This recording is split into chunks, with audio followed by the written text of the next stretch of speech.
Archives Europe 1, 8h42, c'est l'heure de la revue de presse d'Olivier Delagarde. Bonjour Olivier. Bonjour. On commence dans les journaux avec cette interview choc ce matin. En Algérie, je suis un traître. En France, un mauvais arabe. Celui qui résume ainsi sa situation n'est autre que Kamel Daoud. Et c'est une interview rare qu'a réussi à obtenir Alexandre de Vecchio du Figaro. Cela faisait des mois qu'il refusait effectivement nos demandes d'entretien, à l'exception de celles qui portent sur la littérature, raconte le journaliste. L'écrivain avait choisi de rester à distance de l'affrontement politico-diplomatique qui oppose son pays natal à son pays d'adoption. Mais la pression du régime algérien et du tribunal médiatique français était telle qu'il a finalement choisi de briser le silence. La veille de notre rencontre, Daoud a effectivement appris qu'il était visé par 2 mandats d'arrêt internationaux. Son crime ? Avoir écrit sur la guerre civile algérienne qui aurait fait 200 000 morts durant les années 90. Le pouvoir algérien, paranoïaque, qui a visiblement du mal avec la vérité et avec son passé, ne supporte pas le livre Daoud, d'autant qu'il a obtenu le Goncourt. Il faut réaliser que ceux qui ont tué en Algérie vivent librement, bénéficient des pensions d'État, résume Daoud, quand ceux qui écrivent des livres sont pourchassés ou emprisonnés. Et puis il y a donc le tribunal médiatique français. Certains médias s'acharnent sur moi, raconte l'écrivain, portent atteinte à mon image, à mon intégrité, tout en fermant les yeux sur les arrestations en Algérie. On aurait effectivement pu s'attendre à ce que la presse de gauche soutienne cet auteur à travers lui toute la liberté d'expression face à un État totalitaire. Il n'en a rien été, rappelle Alexandre de Vecchio, du Monde à Mediapart en passant par Libération. La presse de gauche s'est longuement attardée sur les accusations téléguidées contre Daoud par le pouvoir algérien. Et ce n'est pas la première fois que Daoud est ainsi visé par une certaine gauche, rappelle-t-il, après la publication d'une tribune sur les viols de Cologne le 31 décembre 2016, dans lequel il interrogeait le rapport aux femmes du monde arabo-musulman. Daoud fut la cible d'une quinzaine d'universitaires qui, dans le monde, le taxaient d'islamophobie. Je suis puni par les tribunaux médiatiques parce que, dans la veine maoïste d'il y a quelques décennies, je suis un mauvais arabe. Si vous ne jouez pas les damnés de la terre, alors vous êtes damnés. Et Daoud d'aggravait probablement son cas en concluant ainsi. Je veux dire à tous les descendants d'Algériens que la France nous rassemble, nous protège. On peut y dire ce qu'on pense, on peut même y manifester. Allez voir ce que ça donne une manifestation en Algérie, conclut-il. Allez brandir un autre drapeau que le drapeau algérien ou palestinien.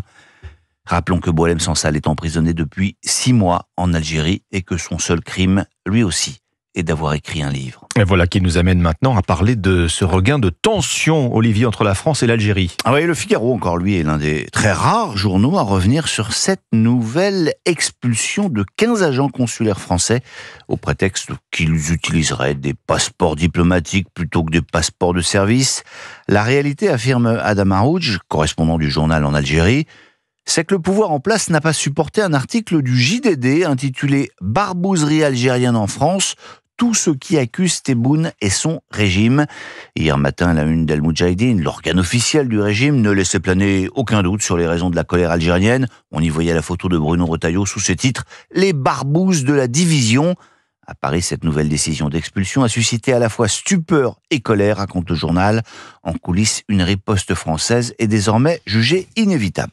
Quoi d'autre ce matin dans les journaux ? Écoutez, la grande affaire politique du jour, c'est de savoir ce que va nous annoncer Emmanuel Macron ce soir à la télévision et surtout de savoir si nous aurons un ou plusieurs référendums et sur quel sujet. Les journaux se perdent en conjectures, comme l'on dit. Alors vous lirez donc ces conjectures si ça vous chante.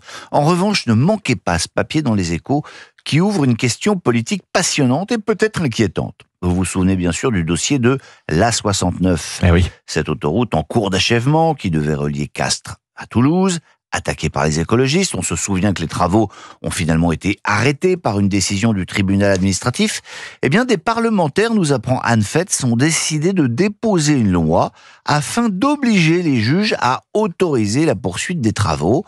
Cette loi a toutes les chances d'être adoptée, mais elle a également toutes les chances d'être retoquée par le Conseil constitutionnel en vertu du principe de séparation des pouvoirs. La question est essentielle, c'est finalement de savoir qui doit avoir le dernier mot dans notre démocratie entre les représentants du peuple ou des juges non élus. Prenez une feuille et un crayon, vous avez 4 heures. Autre affaire judiciaire, Olivier. Oui, celle-là est énorme. Le Parisien révèle qu'une action de groupe va être menée à partir d'aujourd'hui contre Apple. Tous les possesseurs d'iPhone peuvent y souscrire gratuitement et espérer des dommages et intérêts. Que reproche-t-on à la marque à la pomme ? Eh bien, tout simplement d'espionner les possesseurs de smartphones et autres tablettes. Des utilisateurs ont fait l'expérience, raconte Aurélie Lebel. Un homme qui n'avait jamais fait de camping s'est amusé à évoquer le sujet devant ses enfants et en présence de son téléphone éteint, racontant ostensiblement qu'il faudrait qu'il achète une tente et du matériel. Eh bien, que croiriez-vous qu'il advint ? Quelques jours plus tard, il recevait des publicités pour des marques de matériel de camping. Conclusion, votre téléphone vous écoute, vos conversations sont décryptées, vos données sont vendues. C'est tout à fait illégal. Les plaignants vont demander le remboursement de chaque appareil. Incroyable. Allez, on va terminer par une affaire quand même moins grave, mais qui va faire causer dans les bistrots, à l'heure du café tartine. Faut-il réduire la taille de la baguette de pain ? Oh là là, oh là là, oh là là. Mais quelle idée encore. Eh bien, c'est encore dans le Parisien aujourd'hui en France que vous lirez ça, mais qui peut avoir une idée aussi saugrenue, direz-vous ?